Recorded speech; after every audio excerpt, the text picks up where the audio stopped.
This is Mission Critical to Mission Accomplished. Tune in to Constant Technologies podcast, where we keep up with the latest in Operations Center technology and applications. I feel the liftoff. The clock has started. Hello, and welcome to this episode of the Constant Technologies podcast. I'm your host, James Kent. Today, more and more companies' businesses rely on the smooth functionality of their network. Ensuring the command center responsible for monitoring that functionality always has the visual tools they require is of tremendous importance and benefit to the entire company.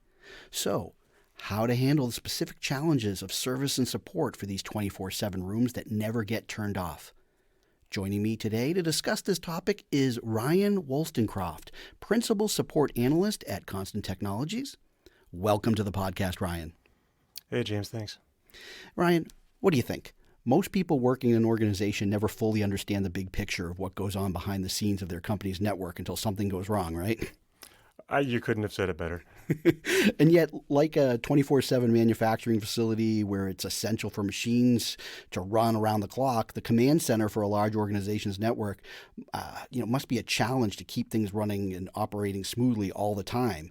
What are some of the main challenges these type of settings face? And what would you say are some of the challenges that are critical in these environments that sometimes get overlooked? Sure. Well, you can imagine in any large industry, in any company that's industry leader, more and more in 2019 here and going forward, everything is based on computers and their network. And that's from machinery operating to communication to just the telephones working. And so there's a lot of pieces in that puzzle. And if any one of those pieces gets out of place or, a setting changed or, a power outage anywhere, it can mean a devastation to business operations for that day or however long it's going on. And so it's always important to kind of keep an eye on all these things and make sure that everything's working smoothly for everybody. Yeah, I always remember, in my days working with a large organization, there was these moments where suddenly data operations went down. And for a second, everyone's like, hey, we get a little break. And then 15 minutes later, and it's still not up, we're like, hey, when's this going to be back on? Because I have a deadline. Right. Yeah. Brief respite to sudden terror in a shorter period of time, I'm sure. You're on the front lines of building systems to make these command centers run effectively and efficiently. Do you have any examples of situations where a problem needed to be solved while still maintaining a high level of business as usual for the staff? Sure. Yeah. All of our command centers, on a large enough scale are sort of designed with that in mind ahead of time. So if you can imagine a large bank or an insurance company maybe monitoring their computer networks and their operations, the rooms that we build typically have, a big video wall and anywhere from a handful to many dozens of computer workstations that are all integrated so they can share content on the video wall and with each other. And it's important to keep all of that up because they're monitoring alerts and things that they need to pay attention to. And so often on a large enough scale of a project, the whole back end of that system can be redundantly built in. So there may be a video wall processor running their video wall. And while it's a very fancy computer, it's still a computer. So maybe a hard drive will die or a power supply might go out. And if we plan ahead and they can afford to build it into the system, we have an entire automatic control system that will detect that video wall processor has died, automatically switch over to a failover processor that can show the same content. The users in the room, there might be 100 people in the room that see a flicker on the screen, and before they know it, they're back up and running. Whereas if that wasn't built in ahead of time and sort of thought about, the operation of dozens of people could be halted for indeterminate amount of time. You know what happens when a hard drive dies in your laptop. You bring it to the fruit company store, and who knows how long it's going to take them to fix it. So yes, panic is set in. Yes, exactly. So we have a team of people ready to answer phones and emails, and we get them occasionally. We're saying, hey, our video wall won't turn on, or, our speakers stopped working. And oftentimes there's systems in place that we can kind of guide them through a couple of quick tweaks and changes if we need to get them up and running. But for the large factor things, something like a video wall or a conferencing system, all of that is thought about ahead of time going in so that we really minimize downtime for all of our clients. When a problem does come up, How do most companies who work with you handle them? Does the problem get put on hold until someone from Constant Technologies can get onto the site to deal with the issue, or you just mentioned phone calls? Sure, yeah. So we sell service level agreements with all of our ongoing jobs, and we have contracts with most of our larger clients and our smaller clients too. And really, the support starts at the installation. At the tail end of an installation, when they're bringing the staff into the room, there's a lengthy training process that goes on. So we're working hand in hand with the people in the room to kind of go over all of the equipment, the configurations they may need to do or want to do to tweak the system to their liking. Everyone uses the system a little differently, and so there's a lot of hand holding at the beginning to kind of get them familiar with everything. And then ongoing, should a problem arise down the road, they have all of our numbers, our support numbers. They actually get a unique 800 number they can call. It's a 24-hour support number if they have that in their service level agreement. We also have a staff that monitors our email in our support department. And when that comes in, typically there'll be a pretty immediate reply to that message. And we work with those people that we have trained on site to kind of do the initial troubleshooting of the problems. And the reason we do that is because it's the quickest way to get them up and going again. If there's a problem that seems devastating to them, oftentimes for us, it's, try power cycling this and see if it goes away, or reseat this connection and see if it goes away. And often it's something as simple as that. Someone may have knocked a cable loose in their desk and they're wondering why their computer isn't on the video wall anymore. It's easy to just plug something back in and make sure it's working, and it's not really that big of a deal. If it is escalated to a bigger problem, if there is actual hardware failure or, communication problem, maybe network firewalls have been changed, and they sort of need our guidance to kind of explain to them where they need to be looking on their end of things and where we can look on our end of things. That can all happen pretty quickly over the phone and through a couple of emails.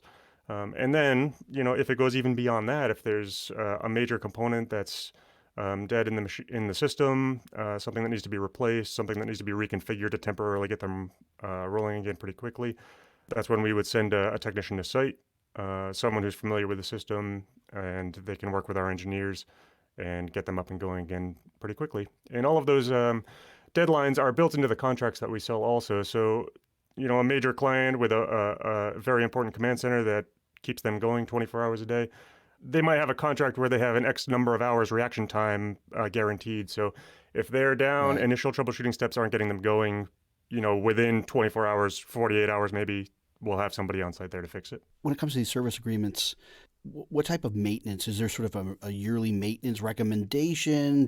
Or is there a type of time where you'll come out and do an inspection and make sure everything's running smoothly? Yes, absolutely. So once a year we recommend, it's called preventative maintenance.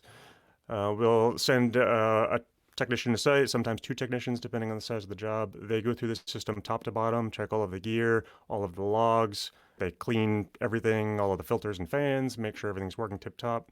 There'll usually be an additional training session. So sometimes in a large company with a lot of people in a room, there's turnover that happens, and they need to sort of be refreshed on the operations of the system. Or maybe they've decided they use the room differently than they did a year ago, and they have a new team in there maybe that wants to utilize a different component that wasn't really getting used before. And so we're there to kind of hold their hand through that and teach them how they can use the system, to their best use. I'm assuming that a lot of your customers had a system in place, and you may be working to either upgrade that system or completely change it. How does that process work? I mean, do you find that you're not building something completely from scratch every time, right? Sometimes yes and sometimes no, I guess, is the real answer. Almost all of our systems are bespoke builds. And so during the initial conversations that happen with our company, usually there's budget engineering involved. So if they have an existing system that's only a couple of years old and they have equipment that works and they want to integrate that into the new build to save on cost, that's something we're certainly willing to look at and work with them on. If it's an upgrade to existing system that we already built, so we're familiar with all the componentry, how it's been maintained, it's a little bit easier. But yeah, it's certainly a conversation worth having if the company thinks it's worthwhile. Honestly, doesn't happen a lot. Most of our installs are probably a full refresh, so it's a tear down and rebuild of an entire room. this industry in 5 years or 10 years would be a very long time to be using a command center with the same equipment. And even in 5 years, a lot changes. Screens get a lot better, more power efficient. They can save costs there. There's new conferencing equipment involved that maybe their company has standardized on. There's a lot of reasons to kind of just replace everything and maybe liquidate the old equipment and invest in new equipment too. So it can go either way. Are you saying that NORAD's not using the same screens and Whopper computer that they were using in the 80s? I can neither confirm nor deny that. So when a company is either, in considering a change, what's maybe an avoidable mistake that they can avoid when designing these types of 24/7 environments? Is there something that you see that's a common mistake that a company's, thinking one way where you realize that that's not going to be the right way to go? I would say there might be two situations that I have seen. I've been doing this for 12 years now, so I've seen a lot of things. One of the major ones is that the people involved in the initial planning and developing of the room often are not the people that work in the room. And so if I'm involved early enough, I would recommend to people that, talk to the people who are actually going to be in the room using it and see they might be thinking about it differently than the budgeting office that determines, what's going to get purchased for the room. Right. And so it's an important conversation to have. And another thing I see is it's easy to overcomplicate a system if you think you need everything. A lot of people would be better off sort of channeling money into a more redundant part of the system that's important rather than kind of spreading money over a wider area of things that they may not be using all the time. It sounds like, in a sort of consultative capacity, you're there to help guide them through the process and make sure that they're, thinking about this the right way. You're not looking to just give them every bell and whistle that they don't need. Absolutely. And we have a whole team of system design engineers that can help them with that. My role is more in support. So I'm seeing a lot of things after the fact, not problems, but usually it comes down to how they're using the system and they think that something's working a way that it shouldn't be. And so some of those issues can sort of be handled, at the very beginning of it if they are involved in the conversation of, what they're getting in the first place. Technology is going to change, and it's going to change rapidly. And so when you're building these centers, you have to kind of consider what upgrade might come the way that we need to, make a change, or maybe that gets kind of covered in that yearly maintenance. But I can imagine that the security for these environments is important. Sure, security is very important. A lot of our equipment is sort of isolated intentionally onto its own private network so that we don't have to exist on a corporate network where, if the back door gets opened somewhere, it's a real problem. Right. And so we would intentionally get as much of our equipment as possible onto our own private AV control system network. And if we need to, we can poke holes back and forth, hand in hand with the company to make sure that it's secure on their end and functional on our end.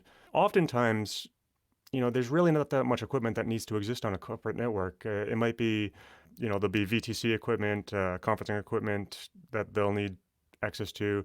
The video wall controllers are often, it's a very robust and kind of built out Windows machine that they need to access web content, things like that. So we'll work with their team to make sure it's up to spec to exist on their network, patched correctly and on the correct update cycle. And it's something that our programmers and engineers can work hand in hand with their network team to make sure that that's safe for them. That's great. Before we go, is there anything else we haven't covered that we should?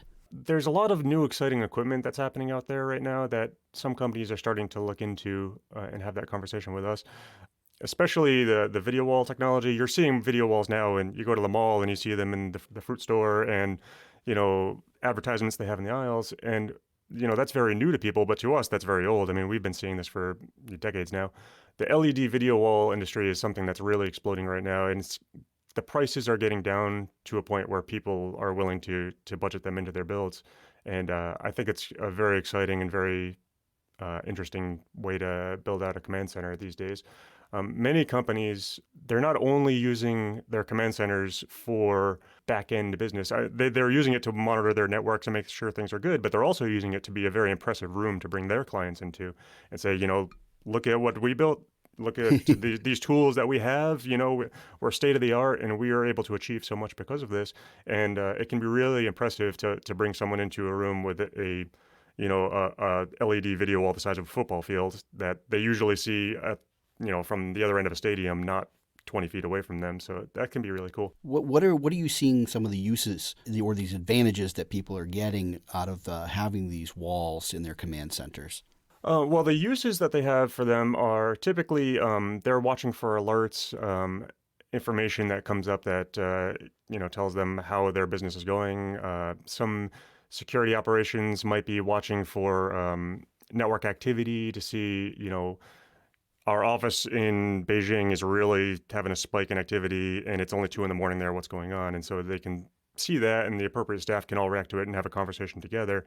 Video wall technology, up until very recently, has been made of, you're basically taking, LCD screens, putting them all together, and you can see the lines between all those screens, which is effective for seeing the information, but it's not as slick. You don't feel like you're on the Starship Enterprise necessarily. And this new equipment that's coming up, you can have one big seamless wall with, you can put content wherever you want, stretch it to any size. There's no kind of artificial grid lines between anything. So it enables the staff there to kind of build the tools exactly to their need. They can place things anywhere and do anything with it. And they're not confined even arbitrarily to these, what was before bezels between screens, which you could always sort of build your tools to just ignore those bezels, but it never really seemed quite right if you sort of overlapped things in the wrong way. And so it enables them now to use the screen even more to their liking. It can be an even more bespoke experience for the staff in the room. A lot more versatility and flexibility, it sounds. Sure, yeah. And that's important, especially going forward, to have to do with the second part of these rooms that I talked about, where people are trying to impress their own clients. If they can bring people into that room and really wow them with the tools that they're using, I think that goes a long way for their business also. Right.